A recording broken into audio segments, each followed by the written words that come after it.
Let's look at putting the letter Z into Morse code rhythms. In Morse code, the letter Z is da da did it, long long short short. So to put that into rhythm, we're going to have long long short. Let me move myself out of the way. Whoa, I'm kind of getting dizzy. All right, have a little fun because I'm right at the end. We have long long short short, da da did it. So let me bring those up in rhythms. I'm going to need 2 quarter notes and then 2 eighth notes. And I've got to rearrange these into the correct order.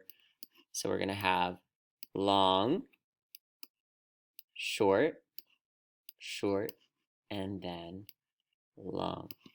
Da, da, da, da, which is the same backwards. Da, da, da, da. All of a sudden, my brain's worried that I didn't do the correct pattern. I didn't. It's long, long, short, short. That would be a different letter that I just did. Okay, so let me move these 2 things out of my way for a second and get this to be the correct pattern. Oh my. Oh me, oh my. Okay, so my last letter, of course.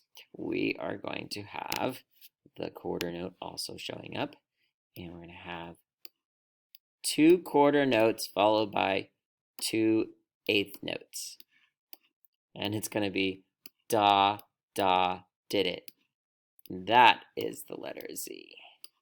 It looks much better, feels much better, and now I can officially say I'm done. Da, da, did it. The letter Z.